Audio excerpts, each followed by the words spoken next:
Dear students, welcome to Cute Chemistry. We are in part 7 of chemical reactions and equation, and in today's video we are going to solve some examples on balancing chemical equation. So let us take the first example. Methane burns with oxygen to produce carbon dioxide and water vapor. So this is a chemical reaction. Now I am going to write equation for that chemical equation. Methane, the formula for methane is CH4. CH4 is the formula for methane. It burns with oxygen. So the formula for oxygen is O2, and it produces carbon dioxide and water vapor.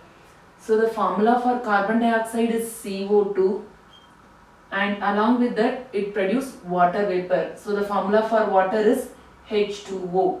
So this is the equation. Now we are going to balance this chemical equation as per law of conservation of mass. Let us check the number of reactants and products. The atom present in reactant side and the product side are equal or not.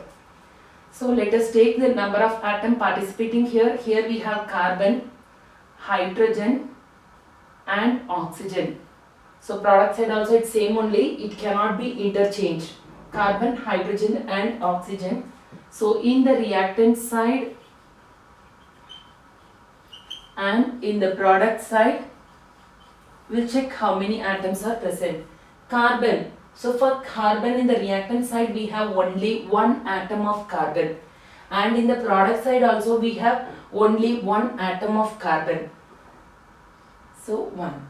Hydrogen. In the reactant side we have 4 hydrogen atom, H4. So it is 4. And in the product side we have only 2 hydrogen. So 2. And then oxygen, in the reactant side we have 2 oxygen atoms, and in the product side here we have 2 oxygen and here we have 1 oxygen. So what we have to do, we have to just add this oxygen number. So 2 plus 1, it is 3. So total number of oxygen present in the product side is 3. Now we have to check whether it is balanced or not. So carbon is balanced. So here you can see from the reactant side we have 1, and in the product side also we have 1. So carbon is balanced. And then hydrogen, you can see in the reactant side we have 4 hydrogen, but in the product side we have only 2 hydrogen, which means it is not balanced. And then oxygen, in the reactant side we have 2 oxygen atoms, and in the product side we have 3 oxygen atoms, which means oxygen is also not balanced. Let us start with one by one. We will start with hydrogen. So wherever it is deficient, we have to just multiply with simple whole number. Now hydrogen is deficient on the product side, which means we have to multiply in the product side only. So how much we can multiply? Here we have 4 hydrogen and this side we have only 2 hydrogen, which means we need 2 more hydrogen to satisfy. So what we can do is we can just multiply with 2. So I will be multiplying with 2. Now we'll check the count of hydrogen on the reactant side and the product side. So in the reactant side, as I said, number of hydrogen is 4. Now in the product side also we have 4 hydrogen, 2 into 2. Now it is 4. So hydrogen is balanced. Now we have to check the count of oxygen as well. So in the reactant side we have 2 oxygen atom, and in the product side here we have 2. Now this 2 is, as I said, this 2 is common to hydrogen and then it is common to oxygen as well, which means here we have 2 and this side we have 2. So total 4 oxygen atoms are present. Now this is not balanced. So oxygen is not balanced. Here we have deficiency with oxygen. So where is the deficient? So deficiency is at the product side. Now what we can do is we can just multiply with 2 so that the oxygen number will be balanced. Now I will be just adding 2 here. When we multiply 2 to the oxygen, now the number of oxygen atom participating in the reaction will become 4.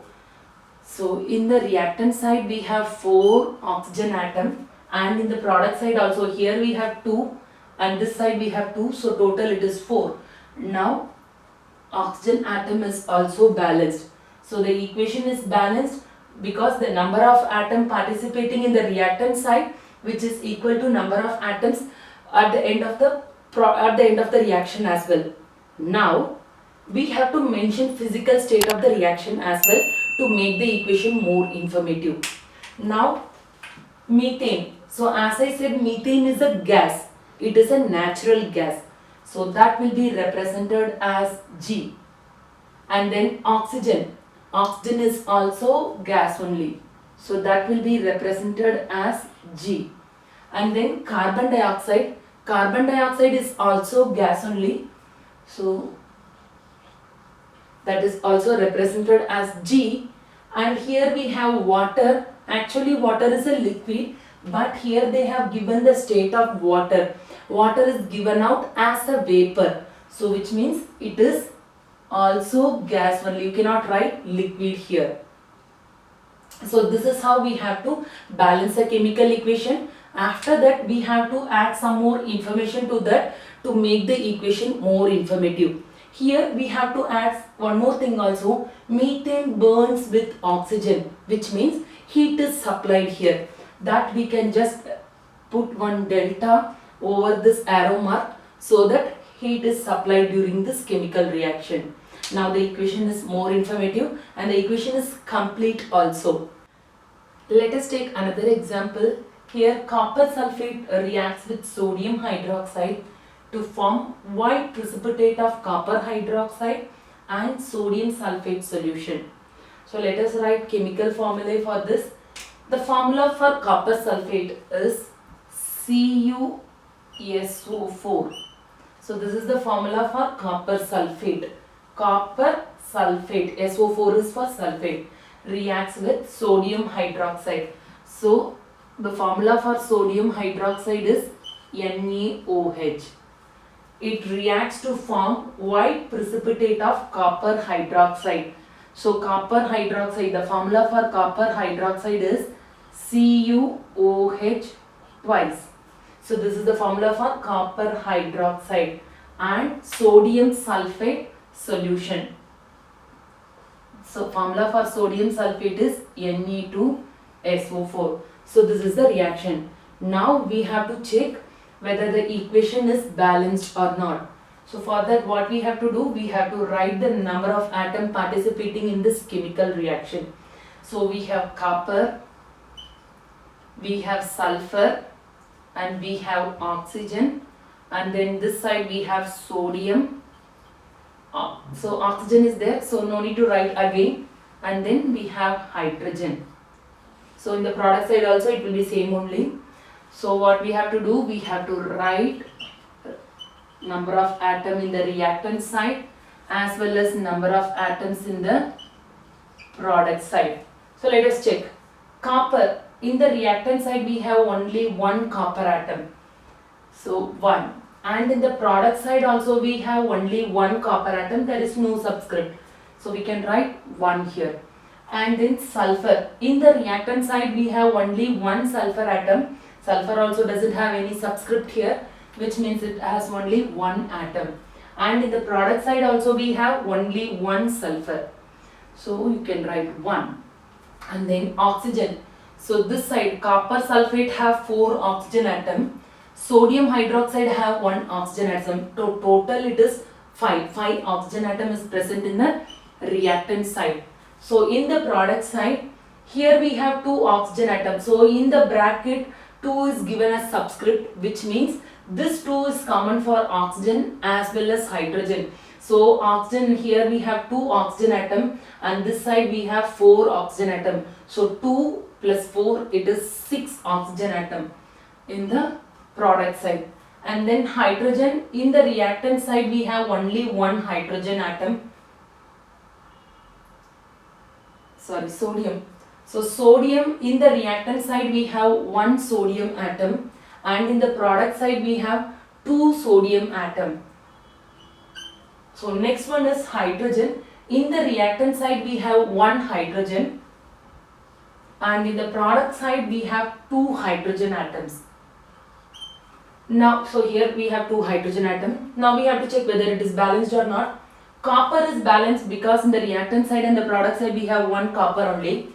And then sulfur is balanced because in the reactant side and in the product side we have only one atom of sulfur. And then oxygen, in the reactant side we have 5 oxygen atom, but in the product side we have 6 oxygen atom, which means it is not balanced. And then sodium, in the reactant side we have 1 sodium atom, and then in the product side we have 2 sodium atom, which means it is not balanced.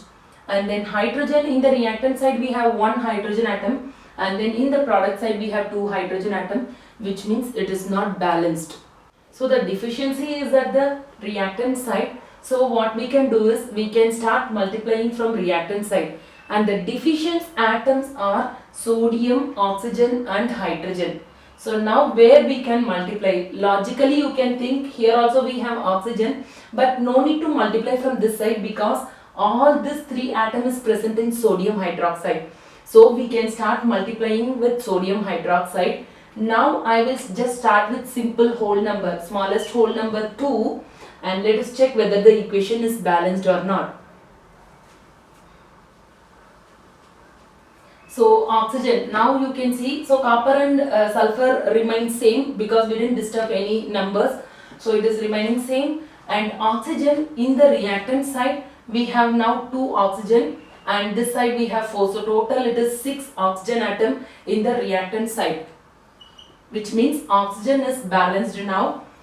And then so oxygen is balanced. Then sodium, so reactant side we have 2 sodium atom, and in the product side also we have 2 sodium atom, which means sodium is balanced now. And then hydrogen, so hydrogen in the reactant side we have 2. After multiplying this sodium hydroxide with 2, we got 2 hydrogen atom. Now hydrogen is 2 in the reactant side, and in the product side also we have 2 hydrogen, which means the equation is now balanced. Both the atoms present in reactant side and the product side are equal. Now we have to mention the physical state of the reaction as well. So to make the equation more informative, copper sulfate. Copper sulfate is a blue color solid, but this will be in aqueous form during reaction, so it will remain as a aqueous copper sulfate. Copper sulfate reacts with sodium hydroxide. Sodium hydroxide remains aqueous only. So any salt, if it get dissolved with water, then it is aqueous. Then only the reaction will take place. Both will be in aqueous form, and it will produce copper hydroxide. That copper hydroxide is a white precipitate, which is given in our question. So it is a white precipitate. White precipitate means you have to write solid state. Precipitate means it will be in solid state, and then along with that we are getting sodium sulfate solution. Sodium sulfate solution means it will be in aqueous form. So it is aqueous. So now the equation is balanced, and we have added some more information to make the chemical equation more informative.